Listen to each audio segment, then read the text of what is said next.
Hello viewers, இனி நம்ம பார்க்க போறது ஒன் பீஸ் எபிசோட் 702 பார்ட் 1.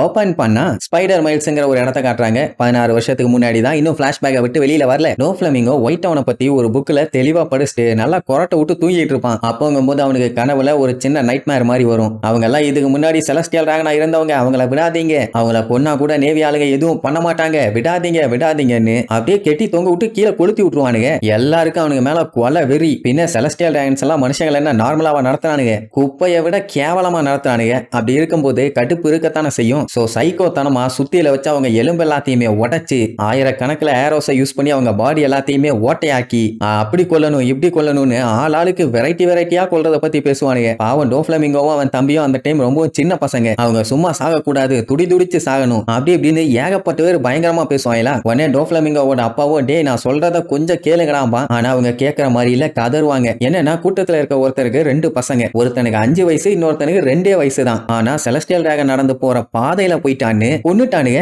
அது மட்டுமா, அவங்க கிட்ட இருந்து அடிமையா இருந்து திரும்பி வந்த ஒருத்தங்களோட பொண்ணு வாயே பேசாம அப்படியே பேய் அடிச்ச மாதிரி இருந்திருக்கா. அதுவும் 3 நாளைக்கு. அவளை பார்த்தா பொண்ணு மாதிரியே இல்ல, அந்த அளவுக்கு சதைச்சிருக்கானுங்க. 3 நாள் கழிச்சு அவளே சூசைட் பண்ணிட்டான். அப்படின்னா எந்த அளவுக்கு மென்டல் டார்ச்சர் பண்ணிருக்கானுங்க பாருங்க. இன்னொருத்தர், உங்களுக்கு கீழே அடிமையா இருந்த என்னோட கண்ணை நீங்க புடிங்கிட்டீங்க பாரு. இன்னொருத்தன், டேய் என்னோட ஒய்ஃபை கொன்னுட்டீங்கடா, திருப்பி கொடுக்க முடியுமாடா உங்களால, முடியுமா அப்படி இப்படின்னு வண்டையா திட்டுவானுங்க. இப்போதைக்கு அவங்களுக்கு ஆறுதலான விஷயம் ஒன்னே ஒண்ணுதான், இவங்களை எந்த அளவுக்கு கொடூரமா கொள்றாங்களோ அந்த அளவுக்கு அவங்க கொஞ்சம் நிம்மதியா இருப்பாங்க. சோறு இல்லாம பசியில என்னைக்காச்சும் கஷ்டப்பட்டிருக்கீங்களாடா, கஷ்டம்னா என்னன்னு தெரியுமாடா, அப்படியாடா இப்படியாடான்னு சொல்லி கேள்வி மேல கேள்வி கேட்பானுங்க. 2 பேரும் சின்ன பசங்க, அந்த ஆளுக்கு தெரியும் எவ்வளவு கஷ்டப்பட்டிருக்காங்கன்னு. ஆனா அதெல்லாம் வேண்டாம் தானே அவர் நார்மல் லைஃபை லீட் பண்ணலான்னு வந்துட்டாரு. பட் இவங்களுக்கு புரியல, நீங்க எல்லாருமே கடவுள் தானே, நீங்க எல்லாம் ஹியூமன்ஸை விட வித்தியாசமானவங்க, அதனால நீங்க இப்படியாடா பண்ணுவீங்கன்னு ஒருத்தன் அம்ப விடுவான். நேரா டோஃபிக்கு பக்கத்துல போய் சொருகுவான். ஆனா அவன் மேல பல்ல. உடனே காட்டு கத்து கத்துவான். அங்க பார்த்தா எல்லாருமே கண்ணீர் கடல்ல கதறி அழுவாங்க. ஏன்னா அவங்க பட்ட கஷ்டம் அப்படி. செலஸ்டியல் டிராகன்ஸ் நீங்க எல்லாம் சாகணும்டான்னு சொல்லி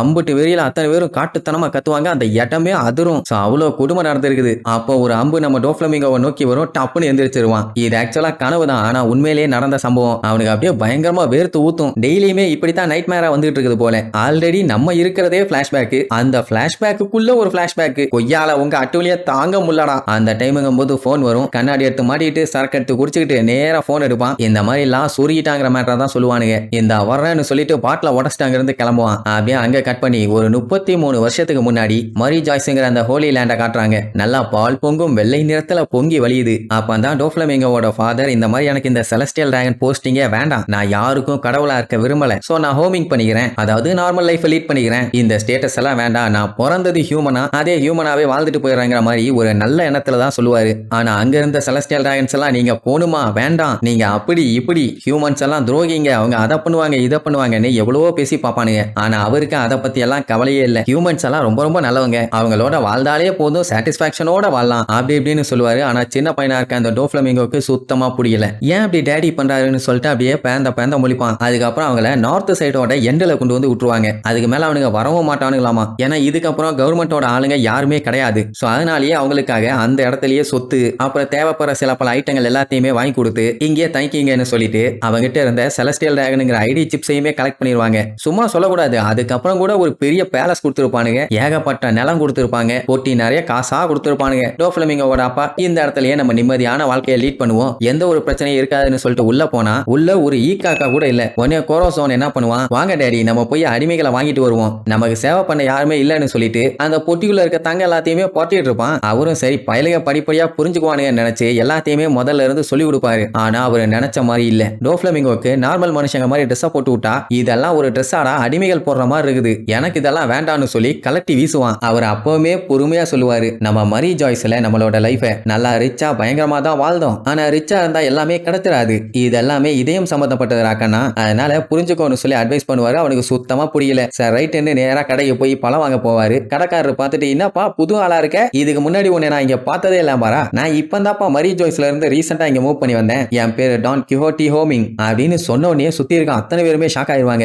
எது மரி ஜாய்ஸ்ல இருந்து வந்தவனா, என்னையா சொல்றான் இவன்னு? ஏன்னா மரி ஜாய்ஸ்ல செலஸ்டியல் டிராகன்ஸ் மட்டும் தான் இருப்பாங்க, வேற யாரும் இருக்க மாட்டாங்க. அப்படின்னா நீயும் செலஸ்டியல் டிராகனான்னு கேட்டா அவர் ஆமா நான் முன்னாடி செலஸ்டியல் டிராகனா இருந்தேன், ஆனா இப்போ எனக்கு அந்த டைட்டில் வேணாம்னு சொல்லிட்டு நான் நார்மல் ஹியூமனாவே இருக்க வந்துட்டேன், நம்ம எல்லாருமே ஃப்ரெண்ட்ஸா இருக்கலாங்கிற மாதிரி சொல்லுவான். உடனே அங்க இருக்கவங்க எல்லாம் பதறி அடிச்சு அங்கங்கன்னு ஓடுவாங்களா. இந்த டோஃப்ளமிங்கோ லூசு பைய சும்மா இல்லாம இங்க ஒருத்தர் பேசிட்டு இருக்காரு, எவ்வளவு தைரியம் இருந்தா இப்படி குறுக்க முறுக்க ஓடிட்டு இருப்பீங்க, மண்டி போட்டு மரியாதை கொடுக்கணும்னு தெரியாது, எங்க கண்ணு முன்னாடி அப்படி கிராஸ் பண்ணி போவீங்களா, கண்ணு எடுத்து போட்டேன்னா எல்லாத்துக்கும் தலை திரும்பிக்கும்பா. அவன் அப்படி பேசினதோட விளைவு அவங்க வீட்டையே மக்கள் கண்ணா பின்னான்னு கொளுத்தி எரிச்சு போட்டாங்க. ஏன்னா அவங்களுக்கு தெரிஞ்சு போச்சு இவங்களை அட்டாக் பண்ணா எந்த ஒரு நேவி அட்மிரலும் வரமாட்டாங்க, கவர்மெண்ட்டும் கண்டுக்காதுன்னு. அதனால அவங்க வீட்டுல இருக்காங்கன்னு நினைச்சு கொளுத்தி விட்டானுங்க. ஆனா அவங்க யாருமே வீட்டுல இல்ல, எல்லாத்தையும் ஒளிஞ்சிருந்து பார்த்துட்டு இருந்திருக்காங்க. அப்ப கூட அவனுங்க யாரையும் கொன்றாதீங்க, அவங்கள கதற விடணும் அப்படி இப்படின்னு வெறி குண்டு கத்திட்டு இருப்பானுங்களா. இதை கேட்ட டோஃப்ளமிங்கோட டேடிக்கு பாடி எல்லாம் உதற ஆரம்பிச்சிருச்சு. பின்ன இவங்களை சம்பவம் பண்ணதுக்காக அவங்கள பழிக்கு பழி வாங்க வேண்டாம், அதனால கொலவெறியோட தேடுவாங்க. அவர் என்ன பண்ணிட்டாரு, எப்படியாச்சும் இந்த காட்டுப்பாளுகிட்ட இருந்து குடும்பத்தை காப்பாற்றணும்னு அடிச்சு புரண்டு காட்டு வழியா ஓட ஆரம்பிச்சிட்டாரு. ஆனா அவனுக்கு விடவே இல்லையே, விரட்டி வந்துட்டே இருக்காங்க, இவங்களும் ஓடிட்டே இருக்காங்க. அப்போ ஒரு கட்டத்துல இருக்கும்போது டோஃப்ளமிங்கோ அப்படியே கால் தடிக்க கீழே விழுவானா. அவனுக்கு புரியவே இல்லை எதுக்காக மக்கள் இவங்களை இப்படி காட்டுத்தனமா விரட்டுறாங்கன்னு. அப்படியே காட்டுத்தனமா ஓடி மக்கள் கையில சிக்காம ஊருக்கு வெளியில குப்பையெல்லாம் போடுவாங்கல்ல, அங்க ஒரு பழைய வீட்டுக்குள்ள போய் ஒளிஞ்சுக்குவாங்க. அவங்க டேடி நல்ல வேலை மழை பெஞ்சதுனால நம்மள யாரும் இங்க ஃபாலோ பண்ணி வரல, இங்கே கொஞ்ச நேரத்துக்கு சேஃப்டியா இருந்துக்கலாம், அதுக்கப்புறம் வேற ஏதாச்சும் பண்ணலாம் அப்படின்னு சொன்னா டோஃப்ளமிங்கோ கேட்க மாட்டான், காட்டுத்தனமா கத்துவான். ஏன்னா இந்த இடமே ரொம்ப அழுக்கா பூச்சியோட நாத்தம் தாங்க முடியல, நான் இங்க இருக்கவே மாட்டேன்னு சொல்லி காட்டு கத்துவான். வேற என்ன பண்றது, கத்தனாலும் இங்க தானே இருந்தாகணும். சோ நைட்டு ஃபுல்லா அங்கேயே தங்கி ஒரு வழியா விடிஞ்சிருச்சு. காலையில பார்த்தா மக்கள் அங்கேயே வந்துருவாங்க. கண்டிப்பா இங்கதான் எங்கேயாச்சும் ஒளிஞ்சிருக்கணும், அவனுல கண்டுபிடிச்சு எப்படியாச்சும் கொன்னே தீரணும்னு வெறி கொண்டு மறுபடியும் தேட ஆரம்பிச்சிருவானுங்க. இந்த நிலைமையில மாட்டிட்டு இருக்க இந்த ஃபேமிலி என்ன பண்ணும், மறுபடியும் தப்பிச்சு ஓடிதான் ஆகணுங்கிற ஒரு நிலைமை. டோஃப்ளமிங்கோக்கெல்லாம் செம்மையா கடுப்பாவும். அவ்வளவுதான், நெக்ஸ்ட் எபிசோட்ல மீட் பண்ணலாம். டாடா.